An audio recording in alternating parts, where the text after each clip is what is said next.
জাতীয় নির্বাচনের আর মাত্র কয়দিন বাকি। চারদিকে ভোটের আমেজ, প্রচারণায় ব্যস্ত প্রার্থীরা। কিন্তু ভোটের পাশাপাশি দেশ জুড়ে ছড়াচ্ছে ভয়ঙ্কর এক গুজব যুদ্ধ।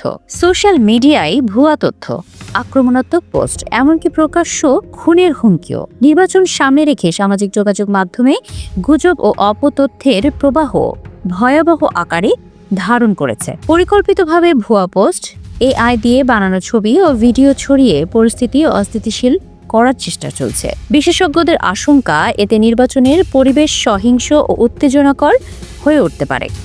সম্প্রতি শেরপুরের ঝিনাইগাতীতে বিএনপি জামায়াত সংঘর্ষে জামায়াতের এক নেতা নিহত হন। এই ঘটনাকে কেন্দ্র করে সামাজিক যোগাযোগ মাধ্যমে একটি ভয়ঙ্কর পোস্ট ভাইরাল হয়। পোস্টে লেখা ছিল, প্রতিশোধ হিসেবে তারেক রহমানকে রাস্তায় ফেলে কোপাতে হবে।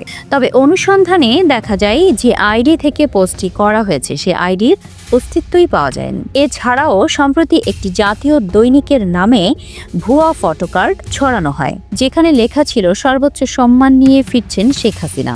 রিমার স্ক্যানারের যাচাইয়ের প্রমাণ হয় এই শিরোনামের কোনো সংবাদই পত্রিকাটি প্রকাশ করেনি।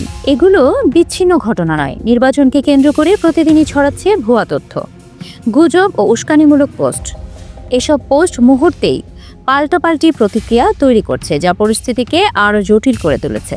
ফ্যাক্ট চেকিং সংস্থা রিমার স্ক্যানারের তথ্য অনুযায়ী শুধু জানুয়ারি মাসের ২৭ দিনে কমপক্ষে ৩৯৩টি ভুল তথ্য সামাজিক মাধ্যমে ছড়ানো হয়েছে। গত ডিসেম্বর পর্যন্ত নির্বাচন ঘিরে মোট ৩০৯টি ভুল তথ্য শনাক্ত হয়েছে। এক বছরে রাজনীতি সংশ্লিষ্ট ভুল তথ্যের সংখ্যা ২,২৮১টি, যা সব ক্যাটাগরির মধ্যে সর্বোচ্চ। পরিসংখ্যান আরও ভয়াবহ। গত এক বছরে এআই ডিপফেক ব্যবহারের হার বেড়েছে ৪০৯%। নির্বাচন যত ঘনিয়ে আসছে, অপতথ্যের প্রবাহ তত বাড়ছে। বিশেষজ্ঞদের আশঙ্কা, এবার গুজবকারীদের টার্গেটে পড়তে পারেন নির্বাচনী কর্মকর্তা ও প্রশাসনের সদস্যরাও। টার্গেট করে ছড়ানো ভুয়া ভিডিও ও পোস্ট প্রার্থীদের যেমন অস্বস্তিতে ফেলছে, তেমন সাধারণ মানুষের মধ্যেও মিশ্র প্রতিক্রিয়া তৈরি করছে। ভোটাররা বিভ্রান্ত হচ্ছেন, কাকে বিশ্বাস করবেন, কোনটা সত্য, সেটাই এখন বড় প্রশ্ন। এই পরিস্থিতিতে অনলাইন গুজব ও অপপ্রচার ঠেকাতে সারা দেশে জোরালো উদ্যোগ নিয়েছে সরকার।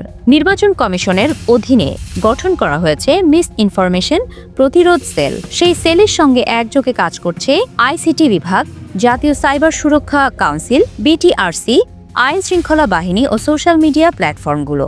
জাতীয় সাইবার সুরক্ষা এজেন্সি নির্বাচন পর্যন্ত বিশেষ মনিটরিং সেল চালু করেছে। সিআইডি, ডিবি ও পুলিশের সাইবার ইউনিট ২৪ ঘন্টা নজরদারি চালাচ্ছে। সিআইডির সাইবার পুলিশ সেন্টারের ভাষ্য, সদস্য সংখ্যা বাড়িয়ে সার্বক্ষণিক মনিটরিং চলছে। সাইবার নিরাপত্তা বিশ্লেষক তানভীর হাসান জোহা বলেন, ফেসবুক ও ইউটিউবই সবচেয়ে বড় চ্যালেঞ্জ। তার মতে, কয়েকটি কঠোর শাস্তির উদাহরণ তৈরি হলে ভুয়া তথ্য ছড়ানোর সাহস অনেকটাই কমে যাবে।